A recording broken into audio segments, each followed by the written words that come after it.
Okay, welcome to the next session here. We've got our account set up. We're still in the basics, and this is where you're going to start working with just the standard pins in this session. This is what our page looks like right now. It's looking pretty bare. We don't have a cover photo or anything, but what we do have, we have the website claimed. As you can see, there's the URL. We have our profile, which is matching very similar to our Shopify URL, but this profile, this @ here, matches the profile name that we changed so that it matches Shopify. We have just a short little introduction here. So no followers, no pins, no cover photo, not even a photo here. Now, if you're converting a personal account for business, it will usually take your profile photo from your Gmail account, right? It would take this photo and put it inside here. But because we created a new business account, it didn't do that in this case. We have our product selected, and you can see there's no pin it button on there. We have it connected with Shopify. There's the back end. And just to recap what we did the simplest setup possible by going to sales channel and adding a new sales channel called Pinterest using the Shopify app for Pinterest. So it was just a couple clicks and it literally set everything up perfectly for us. It claimed the domain, installed the Pinterest tag, it's still processing, and it connected our catalog. Now, the catalog comes up with an attention error, and that's normal when you don't have your account outside of trial. They're not able to load the page because it's currently password blocked. Put your credit card in there and this will work. If it doesn't, then sometimes there's other issues we cover in troubleshooting videos. So we'll just do a quick revisit here, see if there's any errors. The event history, there's no errors, nothing's coming up as an issue. We can run the test event. Our URL is still in there in the memory. We'll launch it. And so basically what we're doing is we're watching this pixel fire, plus it's recording it inside of the application here in the business manager. And we'll view the cart. It's working here. And if we go back into the site test events, everything's working here. So it's going to come up and it's going to eventually show us a healthy pixel.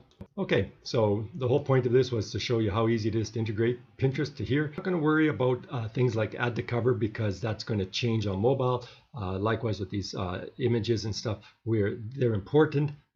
But they're not the most important thing to do right now. The most important is to get your account set up and working properly, and then you can go in here and do this while you're waiting for processing of things like your tag here in the system, your tag health, as well as your catalog. If your site is password protected or if there's issues, this will always take a day or two for it to get updated. So you'll have time to work on the branding and the other images. Okay, so we're on our collection page here. We're just going to select a product, and you can see there's no pin it button on here, and we want to get this onto Pinterest. And now we're doing this from your account from your Shopify account to your Pinterest account. So this is your business account, and we want to put this on from here. The easiest way is, of course, to have the pin it button here, but the second way is to use social media bars. And in this case, this is the default one that comes with default theme. And many themes will have this in different places. Sometimes they'll have it hidden. Sometimes it's very small. You can't even find it. So we just hit pin it. And because we're logged into a Pinterest account, which is our own business one, it's going to give us the default image. This is important because there's different ways of coding this and there's different apps for this. But in this case, it's given us this image. And we're going to create a board because we don't have a board already. And you're going to call this board, okay, this is a recommendation. Call the board the same as your collection name because you're going to make different boards throughout this process. One of them is to make a board where you're basically cloning the images from your collection. So we go back to the collections page and we see this is what we used. So we're just going to click on that. And we're going to use this, and we can use this for the description after. This is the point that I'm really trying to emphasize.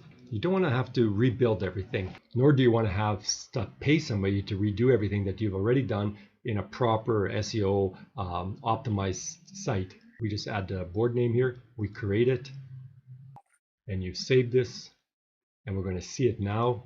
You have your Shopify URL up here, which will take them to this product page for your image. Again, there's your profile name, there's the board name you have down here, and again, this is the product title that was automatically pulled when you selected that. It pulled the information from your site from here, the image from here, and it didn't pull a description, this particular shared. Now you have your pin. If we go take a look at what this board looks like, you have a pin in there. We have our description up here, and we can just go back to our board here and you can see the cover photos populated with that pin information. We have a board here. So there's our profile, there's a board, there's all pins.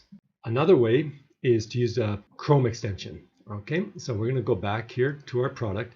This is just one way. The second way, this can become very confusing for people, especially if you don't understand the distinction here. So this is something you as a store owner put on your site. What I'm going to show you here is what people often have in their Chrome or their browsers, okay?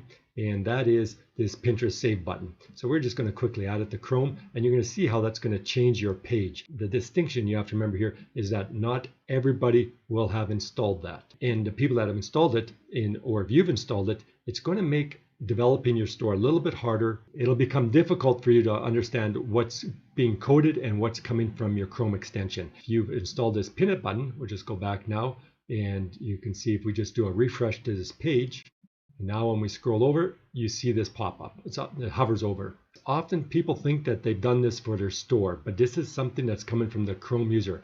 If we switch to our mobile device here now, okay, I'm going to go into the page. So we're going to take a look at this exact same page in a mobile view. So first you're going to realize that when you log in from another browser or device, you're going to have to put your password on this. If you're not in trial mode, this will pop up like this. And we're just going to go to the catalog and look at this image here. Scrolling down. If I'm hovering over this image, you no longer see that hover here, the pin. Okay, this is something that is specific to this install of Chrome on this device. Okay, if I go to a different computer that user isn't synced to, I will not get that hover, just like I have here. But I do get, okay, I'm just going to emphasize this, we do get the pin it because you've coded this. This was part of your theme.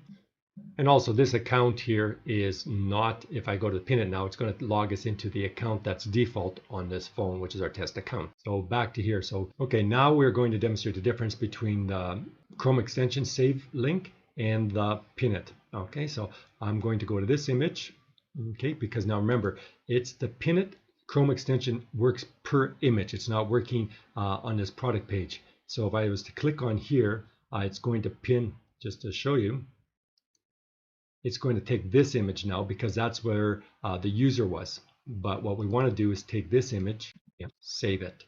Okay, so it's going to pull up the image and we save it. And now we can see it. And it looks very similar to the pin that we just made. So let's go look at them side by side. Okay, so you can see your pins side by side. They look identical. And if we refresh, you can see how the pin titles have changed slightly, but they are not matching the product title. And this is something that's it's a feature of rich pins. We want to enable that. And to enable that, we just have to add the billing information to our trial account. So we're going to do that. And you're going to see in the future that when we make a pin, the pin title is for, instead of music instruments for kids, it's going to actually match the toddler, kids, children, baby, colorful. All right, so we're going to make that adjustment and we're going to start another session to show you the alternative way and the recommended way of helping your customers or helping your visitors pin items onto Pinterest from your Shopify site.